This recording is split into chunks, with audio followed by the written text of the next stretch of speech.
दिल्ली के नजफगढ़ में एक अनोखा मामला सामने आया है, जहां एक पिता ने करोड़ों की इंश्योरेंस की रकम लेने के लिए अपने बेटे को ही मरा दिखा दिया, उसका अंतिम संस्कार कर दिया और उसकी तेरहवीं भी कर दी। लेकिन अब ये पूरा मामला खुल गया है। क्या है पूरा मामला, इस पर बात करने के लिए मेरे साथ हैं डीसीपी द्वारका अंकित सिंह जी। उनसे बात करते हैं। अंकित जी, क्या ये पूरा मामला है और अब तक क्या कार्रवाई इसमें हो रही है? 5 तारीख को एक नजफगढ़ में कॉल आती, पीसीआर कॉल, कि एक बाइक का दूसरी बाइक से एक्सीडेंट हो गया है। इमीडिएटली उसमें आईओ कॉल करता है कॉलर को, बट उस समय रिस्पॉन्ड नहीं करता।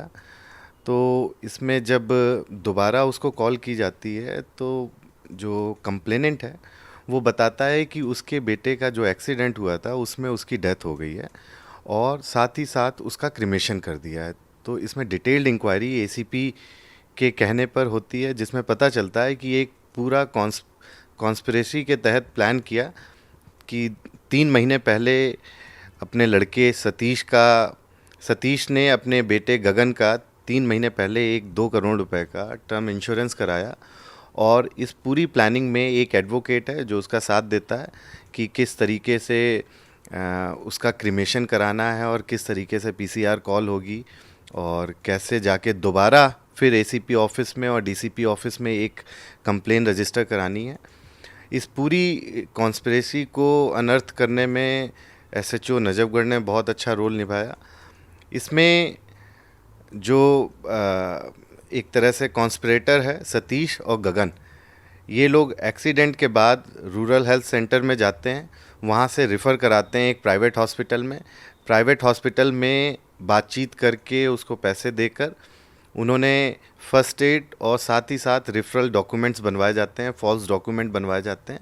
और उसके बाद जाकर अगले दिन हापुड़ में क्रिमेशन ग्राउंड में एक पर्ची बनवाई जाती है क्रिमेशन की, जो कि वो भी जाली है।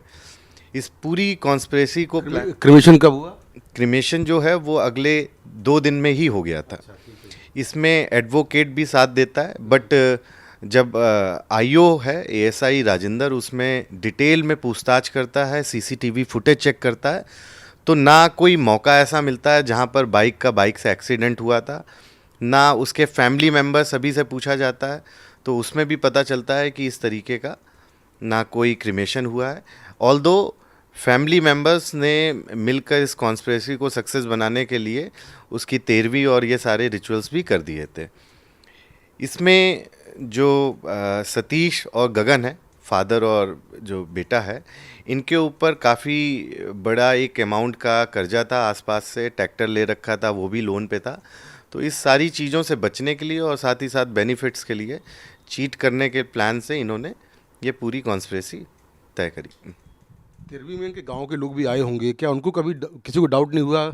नहीं, बड़ा ही क्लोज टाइप का प्रोग्राम किया था इन्होंने, सो दैट कि ज़्यादा लोगों को इन्वॉल्व नहीं किया, बस एक घर में छोटा सा इस तरीके से रखा, जिसकी वजह से और जो लोग थे आस पड़ोस के उनको शक हुआ, जिनसे स्टेटमेंट लेने पे, इंक्वायरी करने पे ये चीज़ें क्लियर आई कि इस तरीके से इन्होंने प्लानिंग करी है। ये आइडिया किसका था? पिता का था या बेटे का था, या दोनों ने मिलकर एक पूरी कॉन्स्पिरेसी की थी? इसमें जो फादर है सतीश, बेटा गगन और जो एडवोकेट एक है, उसका मेजर रोल है। इन तीनों ने ही प्लान किया था कि किस तरीके से, उसमें कितनी अमाउंट एडवोकेट के पास जाएगी ये भी इन लोगों ने तय कर ली थी पहले ही। कुल कितने का इंश्योरेंस था, कितने पैसे मिलने थे और कितना अमाउंट जो एडवोकेट के पास जाना था? ये 2 करोड़ रुपए का टर्म इंश्योरेंस प्लान था और इसमें जो पैसा था वो तो फाइनल केस को जब बाद में क्लोज करते तो उस बेसिस पे था, और 15 लाख रुपए की बात हुई थी एडवोकेट से। पुलिस को डाउट कहाँ पर हुआ कि ये मामला फेक लग रहा है? कहाँ से मतलब इसकी जांच शुरू हुई? जैसे ही पीसीआर कॉल आई थी, इमीडिएटली जैसे ही कॉल किया गया तो उसने रिस्पांस नहीं किया। दोबारा फिर कॉल किया तो तब उसने बताया कि नहीं, मेरे बेटे की तो डेथ हो गई है। इमीडिएटली उसमें सीसीटीवी फुटेज सारे चेक किए गए, आसपास के लोगों से स्टेटमेंट लिए गए, इन्फॉर्मर से भी पता किया गया, तो उसमें किसी भी तरीके के कोई एक्सीडेंट का कोई जिक्र नहीं हुआ। तो कुछ सस्पिशियस लगा, बट और डिटेल में इंक्वायरी जब करी गई तो इसमें पता चला कि एक पूरा प्लान तरीके से इन्होंने ये पूरा प्लान किया। इनका प्रोफाइल क्या है? सतीश गगन का क्या करते हैं? दोनों रूरल बैकग्राउंड से जुड़े हुए हैं।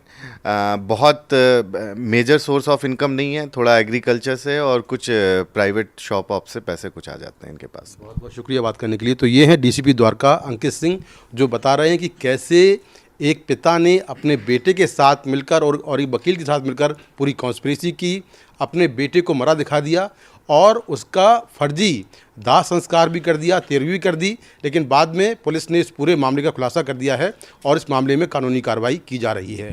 नई दिल्ली से कैमरा पर्सन पूजा आर्या के साथ मैं मुकेश सिंह सेंगर, एनडीटीवी इंडिया।